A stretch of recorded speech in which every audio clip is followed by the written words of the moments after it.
Cuidados e saúde. Doenças relacionadas à raça.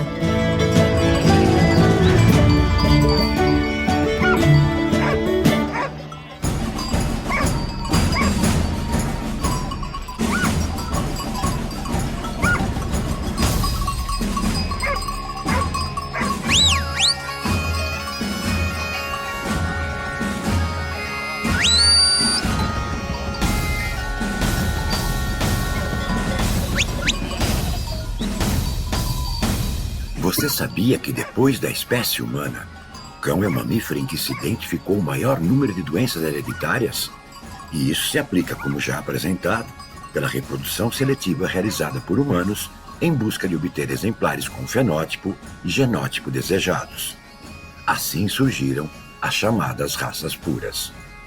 Em julho de 2015, o banco de dados da OMIA, Herança Mendeliana Online em Animais, listou 653 doenças hereditárias surgidas a partir da busca por características desejáveis nos cães.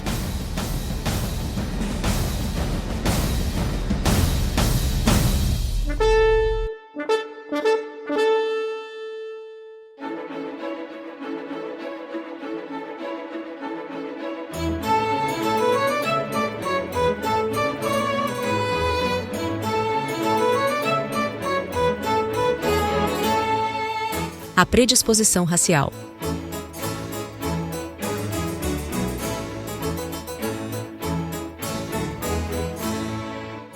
O risco aumentado para uma condição em uma determinada raça é chamado de predisposição racial. Ocorre quando a frequência de certas doenças é maior em determinadas raças de cães do que na população canina em geral. Tais doenças podem ser genéticas, devido a um dano ou erro no material genético, ou hereditárias, ou seja, transmitidas entre gerações, podendo se manifestar em algum momento da vida do indivíduo. Quanto maior a proximidade genética, maior o risco de transmissão de uma doença relacionada à raça.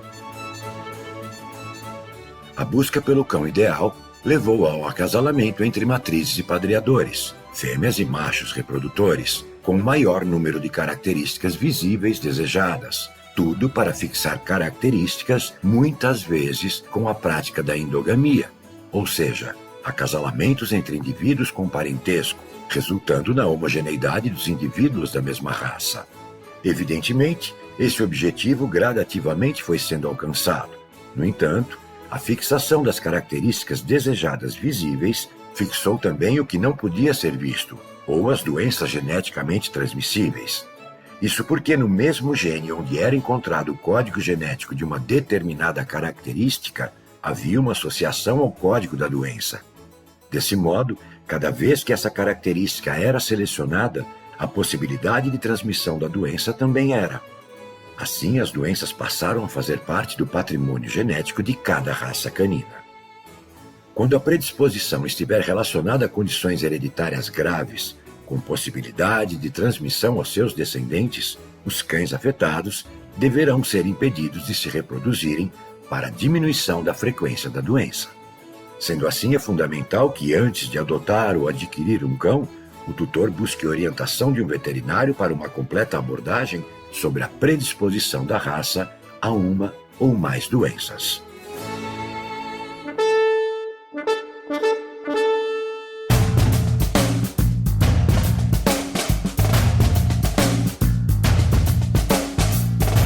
Osteocondrite dissecante.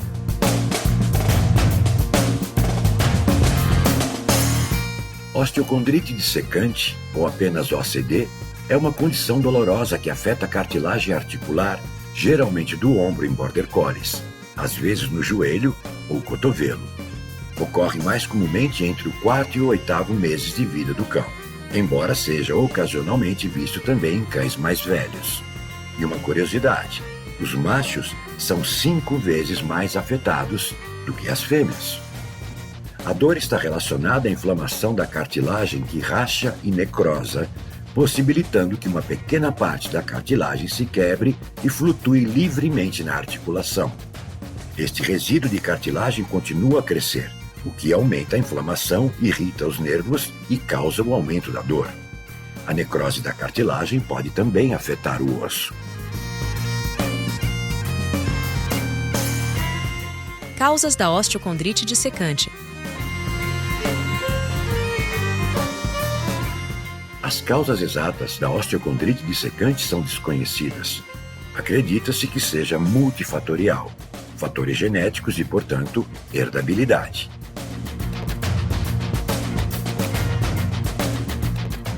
Diagnóstico, prevenção e tratamento. O diagnóstico é feito por radiografia. Nos cães mais novos, o tratamento é repouso absoluto, o que vai durar de 4 a 10 semanas com proibição de esforço físico. Se esse repouso for respeitado, nessa idade a cartilagem se reparará em 60% dos casos e não haverá efeitos colaterais. A prevenção é apenas uma questão de bom senso. Dieta adequada sem suplementação mineral supérflua em filhotes, inibição de atividade física de grande esforço e evitar a obesidade. O tratamento é cirúrgico nos casos mais graves ou quando o repouso não for suficiente.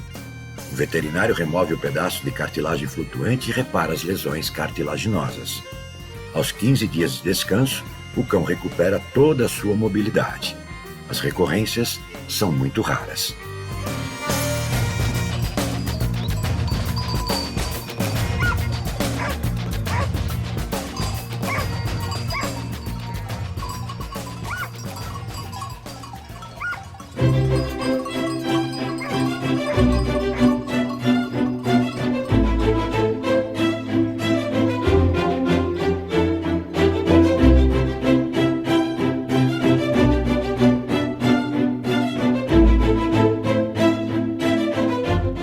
Displasia coxofemoral ou displasia do quadril.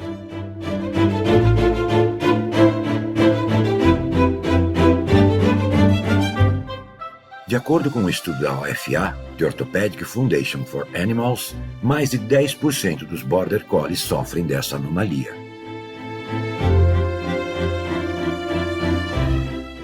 A displasia coxofemoral é uma doença que pode ser hereditária ou adquirida, causando dor e dificuldade de locomoção. Caracteriza-se pela má formação da articulação coxofemoral, ou seja, entre a cabeça do fêmur, ligação e acetábulo, cavidade do osso ilíaco, promovendo gradual perda da cartilagem e, consequentemente, o desgaste e deformação das partes ósseas envolvidas em 5 níveis distintos, indicados da seguinte maneira: HD-, articulações normais; HD+-, articulações próximas da normalidade; HD+, displasia leve; HD++, displasia moderada; e HD++, displasia grave.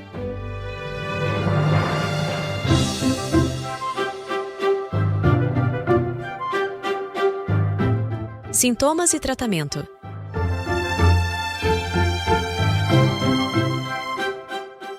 Os principais sintomas são claudicação, ou seja, mancar, ombro curvado, inatividade, recusa de exercícios físicos como correr, pular ou até mesmo caminhar, e osso do quadril protuberante. Existem vários tratamentos disponíveis para o alívio de um cão com displasia coxofemoral: alongamento, fisioterapia, monitorização do peso, exercícios específicos, suplementos alimentares, medicamentos e, em alguns casos, cirurgia preventiva ou corretiva.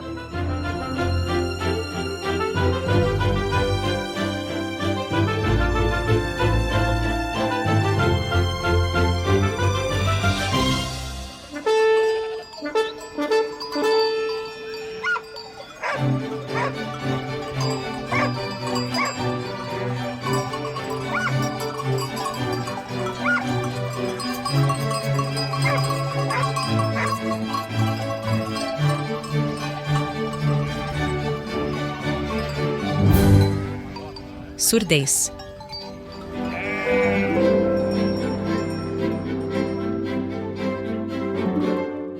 Assim como muitas outras raças, o Border Collie também possui predisposição para 2 tipos de surdez: neurosensorial congênita, associada à pigmentação, e neurosensorial de início tardio. A primeira Afeta um ou ambos os ouvidos de filhotes com 3 a 4 semanas de vida. Ocorre devido à degeneração das estruturas nervosas dentro do ouvido interno e afeta principalmente cães portadores do alelo Merle dominante e cães homozigotos para este alelo, ou seja, Double Merle. Pode ocorrer também em diferentes raças com predominância da pigmentação branca. Um cão Double Merle, ou resultado do acasalamento de pais Merle, carrega 2 cópias do gene Merle que gera excesso de despigmentação. Nesse caso, o cão será branco ou quase todo branco, terá membranas mucosas rosadas e muitas vezes anormalidades oculares e auditivas. A segunda, a surdez neurosensorial de início tardio, pode ocorrer tempos depois, ou seja, após 5 anos de idade. Também pode afetar um ou ambos os ouvidos e está ligada à transmissão de mutações carregadas por genes diferentes da surdez congênita.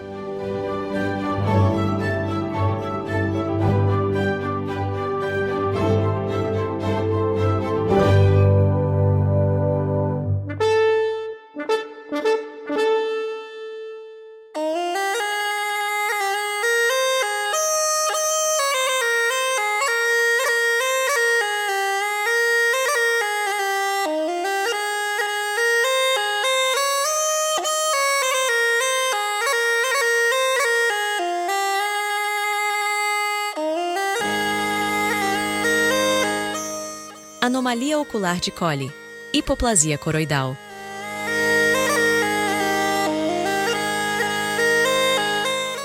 A anomalia do olho do Collie ou hipoplasia coroidal é uma doença hereditária causada pelo defeito de um único gene, ou monogênica, não relacionado ao sexo do indivíduo e que requer a transmissão do gene defeituoso de cada um dos pais para a prole. Afeta principalmente cães da raça Collie, Australian Shepherd, Border Collie e Shetland. Dependendo do grau, essa patologia pode ou não levar à perda da visão.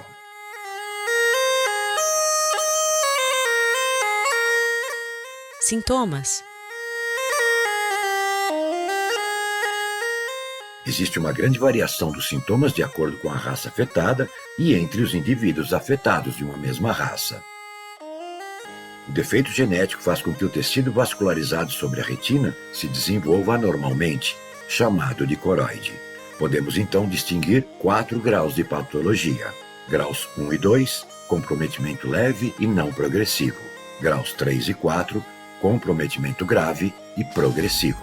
Pais com grau 1 ou 2 podem ter filhos com grau 3 ou 4. Diagnóstico. A anomalia ocular do Collie pode ser diagnosticada por um exame de fundo de olho, usando um oftalmoscópio após dilatar a pupila. O exame será confiável se for realizado em um cão de 6 a 8 semanas, pois, com a idade, o fundo pode parecer normal novamente, mascarando as lesões do tecido coroidal, o que exigirá exames mais detalhados. A detecção precoce permitirá identificar os indivíduos afetados, portadores que podem transmitir anomalia ocular à prole e selecionar reprodutores saudáveis para futuros cruzamentos.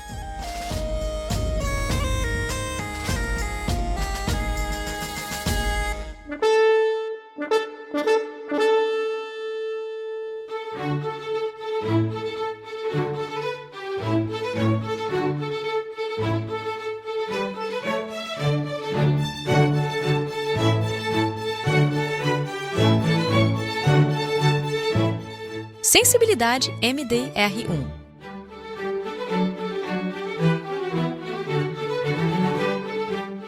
Você sabia que os cães da raça Border Collie são sensíveis a determinados medicamentos, tais como antiparasitários, antidiarreicos e anticancerígenos?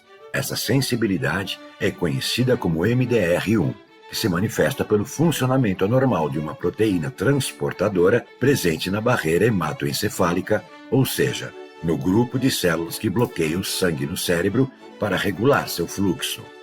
Tem como função também a proteção do sistema nervoso central contra os agentes patogênicos, toxinas e alguns hormônios presentes no sangue.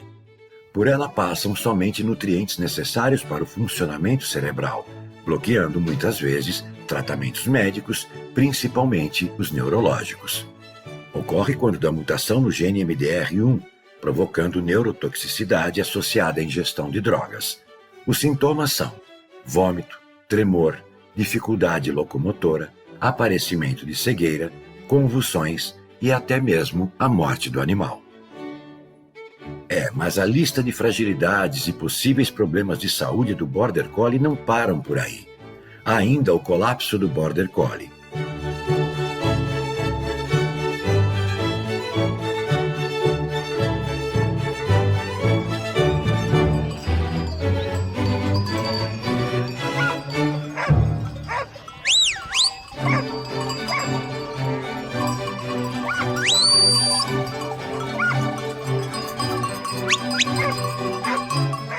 O colapso do Border Collie.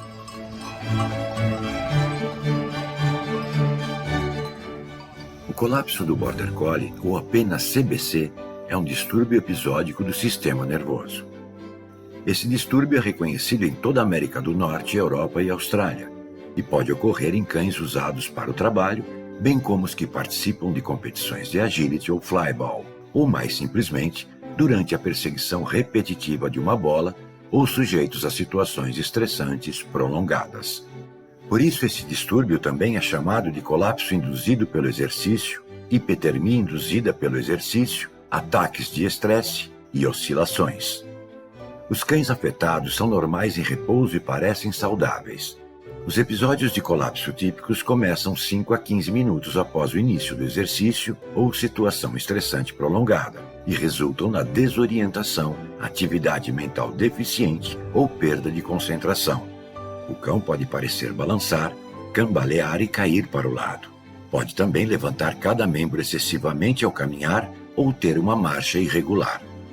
Pode ainda arrastar as pernas dianteiras e ou traseiras e cruzar as pernas enquanto gira. Todos os fatores que contribuem para o colapso de um cão afetado em um determinado dia, excitação, calor, intensidade de exercício, estresse, não foram determinados. Alguns cães parecem relativamente normais durante o exercício, mas só apresentam sintomas algum tempo após a interrupção do exercício ou situação estressante. Os cães recuperam-se completamente. Embora descrito pela primeira vez no Border Collie, esse tipo de colapso foi observado em outras raças, incluindo Australian Kelp, Pastor Australiano, Bearded Collie, Collie e Pastor de Shetland. Os cães afetados geralmente não conseguem se exercitar e devem ser afastados da competição, do trabalho ou qualquer tipo de situação estressante. Uma pergunta frequente é como diferenciar episódios de CBC de exaustão e insolação recorrentes. Durante anos, cães com episódio de CBC foram chamados de intolerantes ao calor porque o colapso é mais provável de ocorrer em climas quentes. Cães com CBC certamente sentem calor após o exercício, mas sua temperatura corporal não é mais alta do que a dos cães normais que realizam o mesmo exercício. Portanto, não é apenas o superaquecimento que causa o colapso. Também é importante reconhecer que os episódios de colapso que vemos em cães com CBC são muito diferentes daqueles associados à insolação real. A insolação severa o suficiente para causar mudanças na atividade mental, anormalidades da marcha e colapso em um cão pode ser até mesmo fatal. A recuperação, se ocorrer, é lenta e prolongada, podendo levar horas ou dias, mesmo com tratamento intensivo. A avaliação laboratorial revela um aumento dramático na enzima muscular CK e muitos cães afetados desenvolvem insuficiência renal aguda. Mais de 80% dos cães sofrem um acidente vascular cerebral com alterações graves, graduais e persistentes, que duram horas.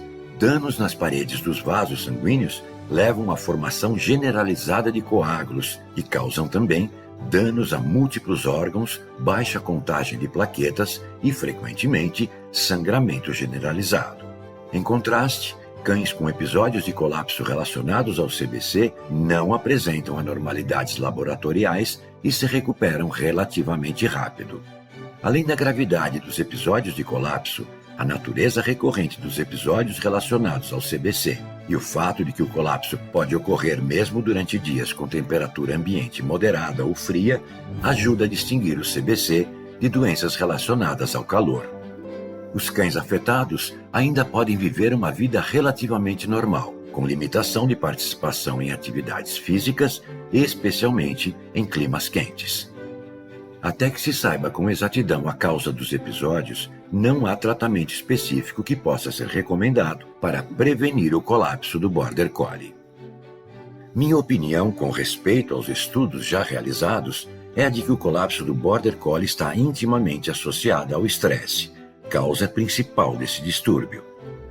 Como mencionei no capítulo 2 deste programa especial, a raça foi selecionada para apresentar um padrão motor de busca, perseguição e apreensão apurado durante o trabalho e, por isso mesmo, é capaz de ultrapassar seus próprios limites. Em outras palavras, o Border Collie é um cão facilmente excitável. Portanto, não podemos ignorar o estresse independentemente de sua origem. Digo isso porque há algum tempo pude testemunhar um episódio de colapso do Border Collie em minha cadela Sophie, o que me levou a pesquisar ainda mais sobre esse distúrbio e chegar a algumas conclusões. Depois de resgatá-la das ruas do Uruguai, país onde mantive por 2 anos um centro de formação de educadores caninos, percebi que, ao contrário do que se espera de um Border Collie, a Sophie não apresentava o padrão motor comum aos exemplares da raça, ou seja, não reagia à movimentação de rebanhos e nem mesmo à movimentação de objetos, tais como bolas, frisbee, etc. O que ficou mais que evidente foi que possuía indescritível fobia de trovões e fogos de artifício, o que rapidamente a colocava em uma quase incontrolável condição de estresse. Evidentemente, imediatamente iniciei o trabalho de dessensibilização, sabendo que não seria uma tarefa fácil, pois ela parecia ter aproximadamente 7 a 8 anos. Porém, depois de algumas horas de tempestade, ela deixou mais que evidente estar vivendo um claro episódio do colapso do Border Collie, o que me levou a crer ser o estresse a causa do colapso, independentemente do que o provocou.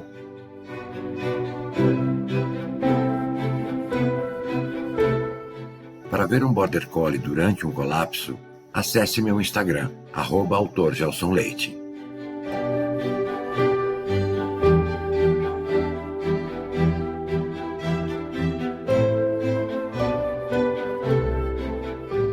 Pois bem, amigos, espero que tenham gostado do programa especial sobre a raça Border Collie. Na próxima semana, voltaremos a falar mais sobre os nossos amigos os cães, aqui no podcast Descubra Seu Cão, abordando o tema agressividade canina. Não esqueça de deixar sua avaliação e nos seguir. Até lá!